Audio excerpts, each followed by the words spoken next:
Shalom Bapak Ibu, Saudara-saudari, adik-adik yang sangat dikasihi oleh Tuhan Yesus. Nas yang akan kita renungkan kali ini adalah dari Maleakhi 3 ayat 6-12. Adapun tema yang akan kita renungkan dari nas ini adalah pengabdian harta. Nanti di dalam kita merenungkan nas ini, kita akan mendapatkan bahwa pengabdian harta hanyalah tema kecil dari tema sesungguhnya yang ada di dalam nas kita ini. Di dalam renungan kita kali ini, ayat-ayat yang akan kita renungkan diambil dari Alkitab terjemahan bahasa Indonesia, versi bahasa Indonesia sehari-hari, juga versi terjemahan baru, dan juga ada ayat dari versi firman Allah yang hidup. Mari kita mulai renungan kita ini dengan merenungkan Maleakhi 1 ayat 5. Matamu akan melihat dan kamu sendiri akan berkata, Tuhan Maha Besar sampai di luar daerah Israel. Salah satu penafsir Alkitab menafsirkan ayat ini sebagai yang Tuhan kehendaki untuk dihidupi oleh umatnya, yang kemudian Tuhan sampaikan kepada umatnya melalui nabinya, Nabi Maleakhi, adalah Tuhan dimuliakan. Dengan demikian, nas kita ini adalah mengenai Tuhan dimuliakan. Dari membaca ayat-ayat di nas kita kali ini, kita mendapati bahwa pada masa itu, justru umat Tuhan sedang tidak memuliakan Tuhan. Di ayat 7 firman Tuhan mengatakan, kamu semua sudah menyeleweng dari hukum-hukumku dan tidak setia menjalankannya. Ayat 8, kamu menipu aku. Masih di ayat 8 secara tersirat kita mengetahui umat Tuhan tidak membayar 1/10 dan memberi persembahan sebagaimana yang Tuhan kehendaki. Di ayat 9, seluruh bangsa yaitu umat Tuhan secara berkelompok, secara korporat menipu Tuhan. Yang artinya adalah dengan menyeleweng dari hukum-hukum Tuhan dan tidak setia menjalankan hukum Tuhan, umat Tuhan tidak memuliakan Tuhan. Dengan menipu Tuhan, umat Tuhan tidak memuliakan Tuhan.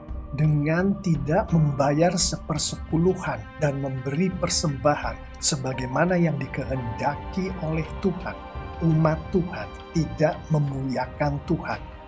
Dengan seluruh bangsa menipu Tuhan, umat Tuhan tidak memuliakan Tuhan. Dengan merenungkan lebih dalam lagi akan nas ini, kita mendapati bahwa bentuk utama dari umat Tuhan tidak memuliakan Tuhan adalah umat Tuhan menyeleweng dari hukum Tuhan dan umat Tuhan tidak setia menjalankan hukum Tuhan. Artinya dengan umat Tuhan menipu Tuhan, umat Tuhan itu sudah menyeleweng dari hukum Tuhan, sudah tidak setia menjalankan hukum Tuhan. Dengan umat Tuhan tidak membayar 1/10 dan memberi persembahan sebagaimana yang dikehendaki oleh Tuhan, maka umat Tuhan itu sudah menyeleweng dari hukum Tuhan dan tidak setia menjalankan hukum Tuhan. Dengan seluruh bangsa, yaitu umat Tuhan secara korporat menipu Tuhan, artinya umat Tuhan itu sudah menyeleweng dari hukum Tuhan dan sudah tidak setia menjalankan hukum Tuhan. Sekarang mari kita renungkan lebih dalam problem-problem yang sedang dihadapi oleh umat Tuhan pada masa itu. Hal-hal yang membuat Tuhan marah kepada umat Tuhan pada masa itu. Yang paling jelas adalah dalam konteks kitab Nabi Maleakhi secara keseluruhan, problem itu adalah umat Tuhan tidak memuliakan Tuhan. Bentuk umat Tuhan tidak memuliakan Tuhan ini yang paling utama adalah umat Tuhan menyeleweng dari hukum Tuhan. Umat Tuhan tidak setia menjalankan hukum Tuhan. Sebagaimana disampaikan oleh firman Tuhan di Maleakhi 3 ayat 7. Seperti leluhurmu dahulu, kamu semua sudah menyeleweng dari hukum-hukumku dan tidak setia menjalankannya. Sebagai ilustrasi dari bentuk penyelewengan dari hukum Tuhan dan ketidaksetiaan di dalam menjalankan hukum Tuhan, melalui Maleakhi 3 ayat 8 firman Tuhan menjelaskan, umat Tuhan tidak membayar sepersepuluhan, umat Tuhan tidak memberi persembahan, sebagaimana yang disebutkan di dalam ayat 8 ini. Apakah manusia akan merampok Allah? Tentu saja tidak. Tetapi kamu telah merampok aku. Namun kamu berkata, dengan cara apa kami pernah merampok engkau? Kamu telah merampas persepuluhan dan persembahan yang menjadi hakku. Hukum Tuhan yang manakah yang sedang tidak dijalankan oleh umatnya pada saat umat Tuhan tidak membayar sepersepuluhan dan tidak memberi persembahan? Salah satu dari hukum Tuhan yang sedang dilanggar oleh umat Tuhan itu adalah hukum Tuhan yang ada di Imamat 27 ayat 30 sampai 33.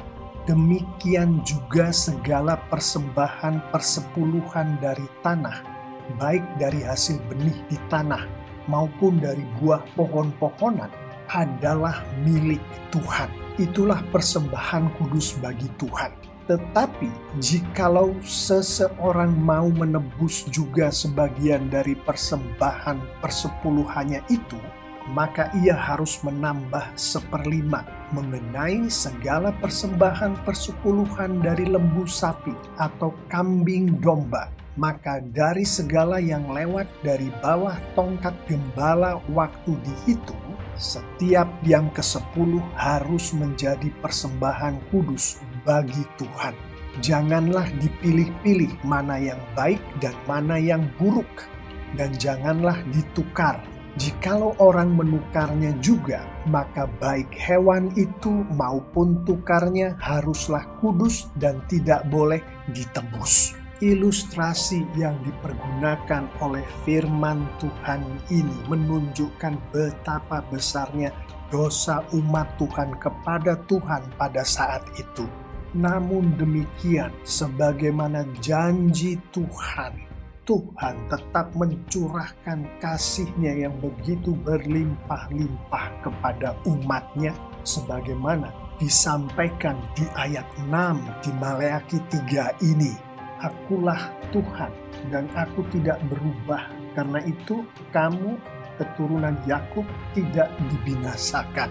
Di ayat 7 firman Tuhan menunjukkan cara untuk menyelesaikan problem yang sedang dihadapi oleh umat Tuhan pada saat itu.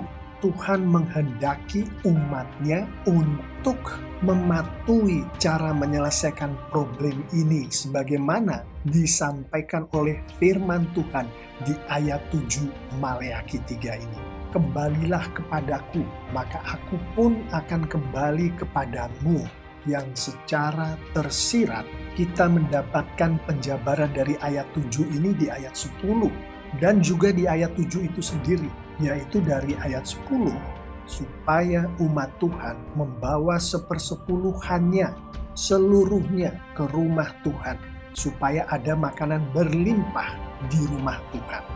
Di ayat 7, supaya umat Tuhan jangan menyeleweng dari hukum-hukum Tuhan dan jangan tidak setia menjalankan hukum-hukum Tuhan. Bapak, Ibu, saudara-saudari, adik-adik yang sangat dikasihi oleh Tuhan Yesus, kita melihat dengan jelas sebagaimana Tuhan menghendaki umat-Nya untuk memuliakan Tuhan, sebagaimana juga Tuhan menghendaki untuk mengasihi umat-Nya dengan luar biasa. Ayat 6 dengan jelas menunjukkan kasih Tuhan yang luar biasa itu. Mari kita tutup renungan kita kali ini dengan merenungkan lebih dalam yaitu Tuhan menghendaki dirinya dimuliakan melalui Dia mengasihi umatnya, melalui Dia memberkati umatnya. Sebagaimana yang ditunjukkan oleh firman Tuhan di Maleakhi 3 ayat 10-12. Aku membuka pintu-pintu surga dan melimpahi kamu dengan segala yang baik. Aku tak akan membiarkan serangga merusak hasil bumimu. Pohon-pohon anggurmu akan sarat buahnya. Maka kamu akan dikatakan bahagia oleh semua bangsa, sebab negerimu menjadi tempat yang baik untuk didiami. Tuhan menghendaki dirinya dimuliakan oleh umatnya melalui Tuhan memberkati umatnya dengan melimpahi umatnya itu dengan segala yang baik, dengan tidak membiarkan serangga merusak hasil bumi umatnya, dengan membuat pohon-pohon anggur umatnya syarat akan buah. Namun demikian, firman Tuhan juga dengan jelas menunjukkan bahwa Tuhan tetap akan memuliakan dirinya meskipun umatnya melakukan dosa terhadap Tuhan. Sebagaimana disampaikan oleh firman Tuhan di Maleakhi 3 ayat 9, di mana Tuhan memuliakan dirinya melalui Tuhan menghukum umatnya. Ayat 9, seluruh bangsa menipu aku, maka kamu semua kena kutuk. Tuhan mengutuk umatnya.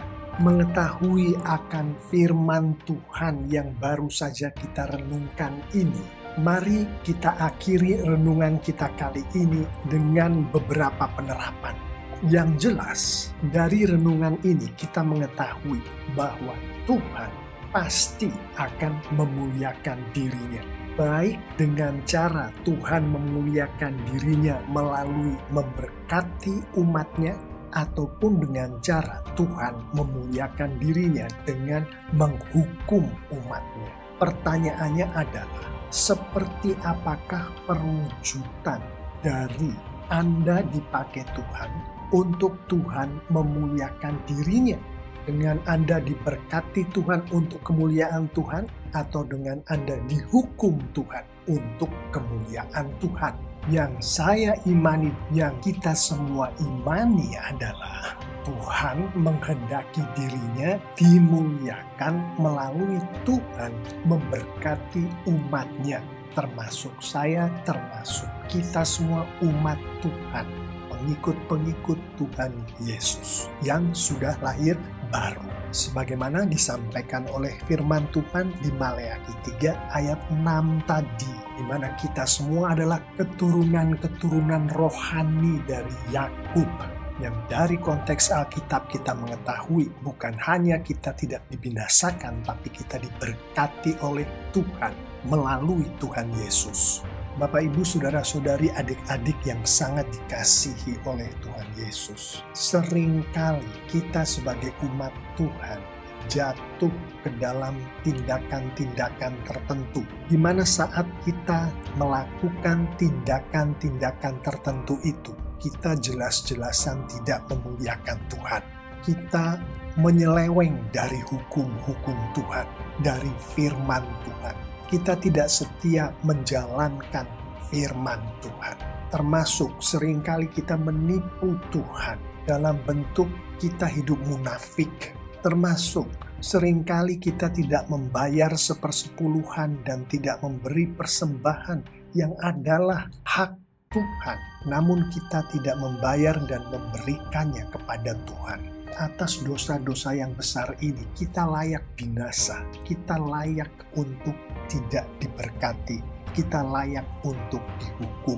Namun karena kasih-Nya yang besar kepada kita, umat-Nya, bukan hanya Tuhan tidak membinasakan kita karena dosa-dosa kita, tetapi Tuhan justru menunjukkan penyelesaian atas problem kita terhadap Tuhan, yaitu dosa-dosa kita terhadap Tuhan.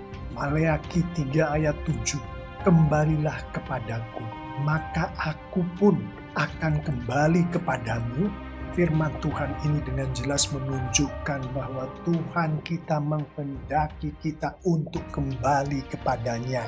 Dari konteks Alkitab kita mengetahui bahwa hal ini, kembali kepada Tuhan ini, hanya dapat terjadi melalui Tuhan kita Yesus Kristus. Alkitab dengan jelas menyampaikan, Tuhan Yesus sendiri yang menyampaikan, Tuhan hanya dapat dimuliakan melalui Yesus Kristus. Termasuk umat Tuhan hanya dapat kembali ke Tuhan melalui Yesus Kristus. Yohanes 14 ayat 6 dengan jelas menyatakan hal ini. Kata Yesus kepadanya, "Akulah jalan dan kebenaran dan hidup.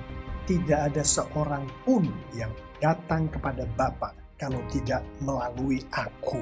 Yang secara tersirat memberikan kita pengertian bahwa membawa 1/10 pada Tuhan hanya dapat dilakukan melalui iman kepada Tuhan Yesus. Bahwa tidak menyeleweng dari hukum-hukum Tuhan dan tetap setia menjalankan hukum-hukum Tuhan, yaitu tidak menyeleweng dari firman Tuhan, tetap setia menjalankan firman Tuhan, hanya dapat dihidupi oleh umat Tuhan jika umat Tuhan itu berada di dalam Yesus Kristus. Mengetahui akan semua itu, termasuk mengetahui bahwa umat Tuhan hanya dapat memuliakan Tuhan, hanya dapat kembali kepada Tuhan melalui Tuhan Yesus Kristus. Maka penerapan pertama adalah berdoalah setiap hari dengan khusyuk, memohon bimbingan dari Roh Kudus Tuhan, agar Roh Kudus membuat Yesus Kristus menjadi Tuhan dan Juru Selamat Anda. Ini jika Anda belum mengenal siapa Tuhan Yesus. Jika Anda sudah mengenal Tuhan Yesus, memohonlah setiap hari melalui doa Anda yang khusyuk itu, agar Roh Kudus menjamah Anda, sehingga Roh Kudus Tuhan itu selalu mengkuduskan Anda dan kita semua setiap hari di dalam kehidupan kita atas dosa-dosa kita.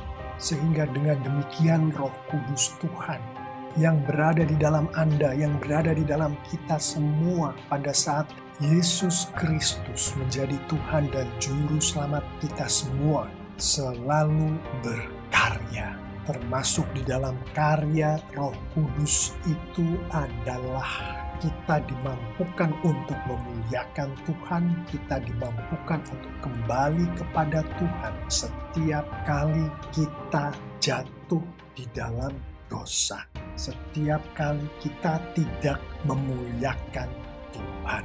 Perwujudan dari penerapan pertama ini termasuk anak-anak Tuhan berdoa setiap hari dengan khusyuk untuk diri mereka sendiri, untuk diri sesama anak-anak Tuhan, untuk orang-orang yang belum mengenal Tuhan Yesus. Termasuk anak-anak Tuhan berserah diri kepada Roh Kudus Tuhan untuk dikuduskan dari dosa-dosa setiap hari. Termasuk mereka-mereka yang belum mengenal Tuhan Yesus, menyerahkan hati mereka untuk diselamatkan oleh Tuhan.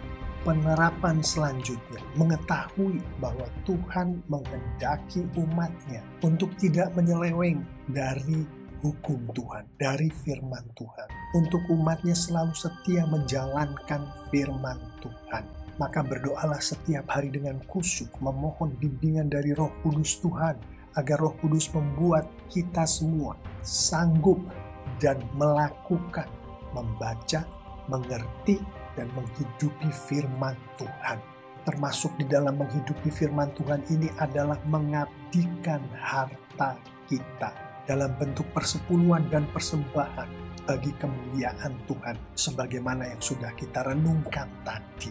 Perwujudan dari penerapan kedua ini termasuk anak-anak Tuhan, pengikut-pengikut Tuhan Yesus, berdoa setiap hari dengan khusyuk secara konsisten, memohon bimbingan dari Roh Kudus, sehingga Roh Kudus memampukan kita semua anak-anak Tuhan ini untuk menghidupi firman Tuhan setiap hari dengan konsisten. Termasuk anak-anak Tuhan, kita semua berserah diri kepada Roh Kudus Tuhan untuk dipakai oleh Tuhan untuk menghidupi firman Tuhan itu hari lepas hari. Termasuk anak-anak Tuhan, kita semua berserah diri kepada Roh Kudus Tuhan untuk dipakai oleh Tuhan, untuk mengabdikan harta kita dalam bentuk persepuluhan dan persembahan bagi kemuliaan Tuhan. Salah satu dari firman Tuhan itu adalah amanat agung Tuhan Yesus, bagaimana disampaikan sendiri oleh Tuhan Yesus kepada kita semua umatnya di Matius 28 ayat 19-20. Karena itu pergilah, jadikanlah semua bangsa muridku, dan baptislah mereka dalam nama Bapa dan Anak dan Roh Kudus, dan ajarlah mereka melakukan segala sesuatu yang telah kuperintahkan kepadamu. Yang salah satu penafsiran dari amanat agung Tuhan Yesus ini adalah Tuhan Yesus menghendaki kita semua pengikut-pengikutnya untuk menjangkau, untuk menginjili, untuk mengajar, untuk memuridkan, untuk melayani demi kemuliaan Tuhan. Mengetahui akan hal ini, maka penerapan terakhir kita di renungan kita kali ini adalah berdoalah setiap hari dengan khusyuk. Memohon bimbingan dari Roh Kudus Tuhan agar Roh Kudus Tuhan membuat kita membaca, mengerti, melakukan amanat agung Tuhan Yesus itu, yang adalah bentuk dari Tuhan kita mempermuliakan dirinya melalui kita menghidupi amanat agung Tuhan Yesus itu. Perwujudan dari penerapan terakhir kita kali ini termasuk anak-anak Tuhan berdoa setiap hari dengan khusyuk secara konsisten, sehingga Roh Kudus Tuhan memampukan kita untuk menghidupi amanat agung Tuhan Yesus setiap hari secara konsisten. Termasuk pula anak-anak Tuhan berserah diri kepada Roh Kudus Tuhan untuk kita semua dipakai oleh Tuhan untuk menghidupi penjangkauan, penginjilan, pengajaran, pemuridan, dan pelayanan. Bapak, Ibu, Saudara-saudari, adik-adik yang sangat dikasihi Tuhan Yesus, saya mengimani jika kita semua anak-anak Tuhan menghidupi firman Tuhan yang baru saja selesai kita renungkan ini lengkap dengan penerapan-penerapannya, maka Tuhan kita semakin dipermuliakan dengan luar biasa.